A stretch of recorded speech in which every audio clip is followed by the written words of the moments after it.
में से जो आज इस में बना रहे हैं और अपना जो आइडिया तैयार करके लाए हैं,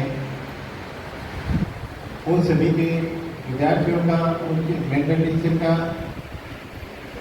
और उनके साथ उनके पढ़ाने हुए अभिभावकों का इस प्रतियोगिता से कार्यक्रम में हार्दिक स्वागत करता हूँ। साथ ही मैं जूरी टीम का भी हार्दिक स्वागत करता हूँ, जो इस पूरी जो इतने प्रतियोगी आए हैं उनका बड़ा पारदर्शिता से और स्टेज के लिए सिलेक्शन करेंगे, उनका भी मैं हार्दिक स्वागत करता हूँ। विज्ञान में जो होता है वो अपने जीवन को सरल बनाने के लिए होता है, और उसमें जो विद्यार्थी या जो व्यक्ति ये सोचता है कि ये क्यों और हुआ और कैसे हुआ, उसके दिमाग में अपने आप एक नया विचार आता है, वो उस पर शोध करता है और वो अपना एक नया विचार करता है। क्योंकि जीवन में सेब को गिरते हुए सबने देखा है, लेकिन न्यूटन ने उसको पूछा कि नीचे क्यों गिरता, ऊपर क्यों नहीं जाता, तब उसने गुरुत्वाकर्षण का जो सिद्धांत है वो बनाया। तो इस तरह से जीवन को सरल बनाने के लिए विज्ञान सहयोगी है, उसमें अपन किस तरह से अपने विचारों को इसमें ऐड कर सकते हैं, इसी के लिए ये प्रतियोगिता शुरू हुई। इसके लिए मानक जो इंस्पायर अवार्ड मानक योजना है वो शुरू हुई। इसमें ऐसे विचार जो नवाचार को लिए हुए हों, नए सुविधाएं प्रदान करते हों, तो उनको इसमें शामिल किया गया है। जैसे उदाहरण के तौर पर मैं बता रहा हूँ कि पहले कोई इस आईडी का जो स्टेट लेवल पे सिलेक्शन हुआ था, उसमें कहा कि ये बूढ़ा आदमी छड़ी लिए जाता है। उस छड़ी के साथ एक विद्यार्थी के दिमाग में ये विचार आया कि क्यों नहीं इसके साथ टॉर्च लगा दी जाए, तो जब ये अंधेरे में चले तो ना तो उसको करीब टॉर्च लेनी पड़े और उस छड़ी से उसको आगे का रास्ता दिखता रहे, जिससे कभी ठोकर नहीं लगे। एक नया विचार आया, उसने उसको अपनी प्रदर्शनी में रखा और वो विचार सिलेक्ट हुआ। तो इस तरह से अगर हम सोचते हैं कि क्यों और कैसे कोई समस्या क्यों है, उसका समाधान अपन कैसे करें, ये जो आप लोगों में विचार आए हैं और उसका आप ये जो मॉडल लाए हैं, तो मैं तो कहूँगा आप नए नए वैज्ञानिक हैं, आगे जाकर के आप में से ही नई खोज करेंगे। क्योंकि खोज के क्षेत्र में अपन अभी काफ़ी पीछे हैं। जापान का कोई भी विद्यार्थी है वो स्वयं छोटी छोटी मशीनें बना लेता है। तो इस तरह का वातावरण हमें पैदा करना है, इसके लिए आप सभी पधारे हैं। मैं आप सभी को शुभकामनाएं देता हूं और आप अपना मॉडल अच्छी तरह से अभिव्यक्त करेंगे, क्योंकि इसमें प्रत्येक स्टेप्स के अंक हैं। तो आपने किस तरह से ये विचार आया, किस तरह से आपने इसको इम्प्लीमेंट किया, कैसे इसका उपयोग होगा, आप इसको जूरी के सामने अच्छी तरह से अभिव्यक्त करेंगे।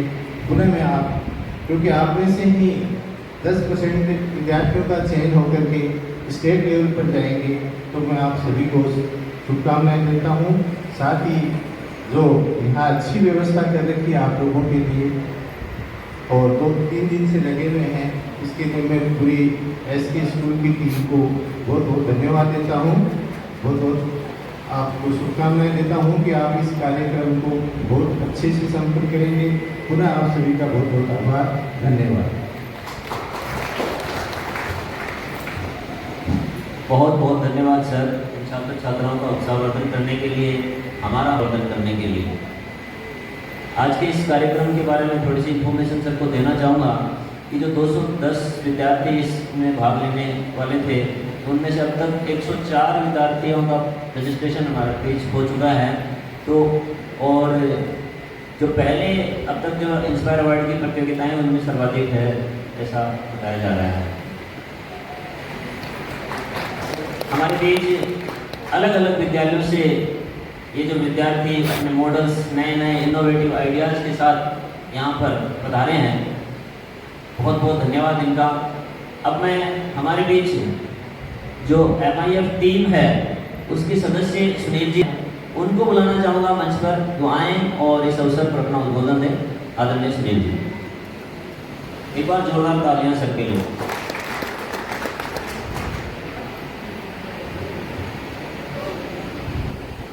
मंच पर उपस्थित अतिथिगण, शिक्षक और प्यारे बच्चों, इंस्पायर अवार्ड के मैं थोड़ा सा रोड मैप बताऊंगा कि कहाँ से इसकी शुरुआत हुई और कहाँ अभी चल रहा है और आगे क्या होने वाला है बच्चों के बिहाफ पे।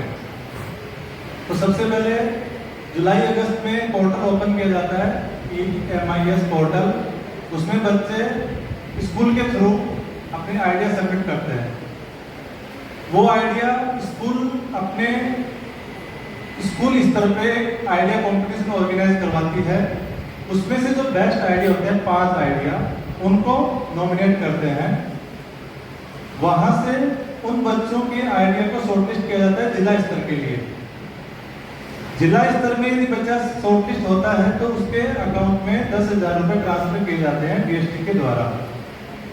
उन 10,000 रुपए से बच्चे को अपना मॉडल बनाना है, जो आपने क्लेम किया है बच्चे ने कि ये मेरा आइडिया है, ऐसे ऐसे काम करेगा, उसका प्रूफ ऑफ कॉन्सेप्ट आप डेवलप करोगे। आप दिखाओगे कि जो मेरा मैकेनिज्म है मैं इसको ऐसे डेवलप कर रहा हूँ, इसका ये फीचर्स है, ये एडवांटेज है, ये इससे फायदा होगा। उसके बाद में जिला स्तर की प्रदर्शनी होती है। जिला स्तर से हम 10% बच्चों को शॉर्टलिस्ट करते हैं। वो 10% बच्चे कौन से होते हैं? जो प्रेजेंट होते हैं। नॉमिनेट भले ही 200 हो, लेकिन यदि यहाँ पे 110 बच्चे आए हैं तो हम 11 बच्चे शॉर्टलिस्ट करेंगे, 10% की। उसके बाद में जिला स्तर से राज्य स्तर में भी सेम क्राइटेरिया है 10% का। उसके बाद में नेशनल में हम ऑल ओवर इंडिया से 60 बच्चे शॉर्टलिस्ट करते हैं। उन 60 बच्चों के जो आइडिया है उनके पेटेंट NIF करवाती है, ताकि बच्चे का जो टेक्नोलॉजी है उसके पास में उसके राइट्स रहे। पेटेंट के बाद में एक जापान में एक इवेंट होता है सुरेखा करके, सुरेखा सकुरा। उसमें जो इंस्पायर के टॉप 60 बच्चे होते हैं उसमें से 15 बच्चों का नॉमिनेशन लिया जाता है। तो 15 बच्चों को बाद में जापान जाने का मौका भी मिलता है, ताकि वो अपने कंट्री को प्रेजेंट कर सकें कि अभी इंडिया में कौन सी टेक्नोलॉजी सबसे ज़्यादा चल रही है, जिसके ऊपर बच्चे भी अपनी रिसर्च कर रहे हैं। जो रिसर्च स्कॉलर वो कर रहे हैं, उनके अलावा बच्चे भी इसमें इन्वॉल्व हैं, जैसे लाइफाई, सोलर, AI, ChatGPT, जो भी अब बच्चे अभी करंट जो टेक्नोलॉजी है उनको काम में लेते हैं, अपने मॉडल बनाते हैं। तो बच्चे को सबसे इम्पोर्टेंट रोल यहाँ प्ले करना है कि वो जो भी उसको प्रॉब्लम दिखे उसको ऑब्जर्व करे कि उसके सामने क्या प्रॉब्लम आ रही है। उसके बाद उस प्रॉब्लम को ऑब्जर्व करने के बाद उसका सॉल्यूशन निकाल ले, गाइड टीचर की हेल्प ले, अपने पेरेंट्स की, उसके जो परिवार में जो बड़े उसके भाई हैं, बहन हैं, उनकी भी हेल्प ले सकता है वो।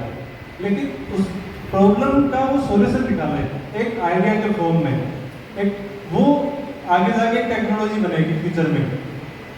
जैसे किसी जमाने में पंखा एक जगह फिक्स था, आज पंखा घूमता भी है, आज पोर्टेबल फैन भी आते हैं, ठीक है। जैसे माइक है, एक जगह माइक फिक्स था, आज पोलर माइक आते हैं, ठीक है। माइक के उस टेक्नोलॉजी का एडवांस वर्जन आता है नहीं आता है। तो वो सारी चीज़ों को आपको ध्यान में रखते हुए आप आइडिया सबमिट करना है आपको। और मेन आपका फोकस है कि आपके सामने जो भी प्रॉब्लम आ रही है उस प्रॉब्लम को ऑब्जर्व करो। जैसे मान लो किसी ने अभी यहाँ पे जूते पहने हैं, बहुत से लोग जूते पहने हैं, अब किसी के पैर में पसीने आते हो ज़्यादा, तो बच्चे बोले कि एक ऐसा आइडिया होना चाहिए कि आपके पसीने उस जूते के अंदर ही सूख जाए। नीचे जो आपका सोल आता है उस पर कोई हीटर टाइप का हो, कोई पैड टाइप का सिलिकॉन हीटर, वो आपका जो पसीना आता है उसको सुखा दे, तो उसमें बैड स्मेल भी नहीं आएगी और आपका पसीना भी सूख जाएगा। ये सर्दियों में आपको मसाज के रूप में भी काम दे सकता है। तो आप प्रॉब्लम बहुत छोटी हो सकती है। जैसे एक सिंपल प्रॉब्लम है कि ये जो फैन है, इस फैन को साफ करने में दिक्कत आती है इतनी हाइट पे। तो कई बच्चे आइडिया थे कि उसकी पंखुड़ियों को हम ऐसे बैंड कर देंगे, क्लिप करके नीचे, फिर उनको साफ कर लेंगे। कई बच्चे बोल रहे हैं कि हम जो ये रोड है, इस रोड की हाइट को हम एडजस्ट करेंगे ऐसे टेलीस्कोपिक टाइप में, एंटीना टाइप में। तो हम बटन दबाएंगे, वो पूरा पंखा नीचे आ जाएगा, गाड़ी साफ करी और ऊपर लगा दिया। तो ऐसे आप प्रॉब्लम स्टेटमेंट को आप ऑब्जर्व करो। अभी उसके बाद में मार्किंग का जो क्राइटेरिया है उसमें आपके मॉडल में नोवेलिटी होनी चाहिए। फर्स्ट क्राइटेरिया यही है उसके बाद में वो सोसाइटी के लिए एप्लीकेबल है नहीं है, गवर्नमेंट इसके से रिलेटेड है नहीं है, वो सारे बात के हैं। फर्स्ट क्राइटेरिया है उस आपके इनोवेशन में, आपके आइडिया में नोवेलिटी होनी ही चाहिए, तो ही वो आगे फर्दर सेलेक्ट होगा। अभी इवैल्यूएशन के बाद में जो बच्चे शॉर्टलिस्ट होंगे 11 बच्चे, उनकी एक फोटो होगी मॉडल के साथ में, एक बच्चे की, एक मॉडल और बच्चे की दोनों के साथ में।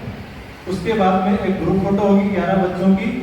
ये आगे का प्रोसेस रहेगा। अभी मैं मेरी बात को यहाँ खत्म करता हूँ। Thank you.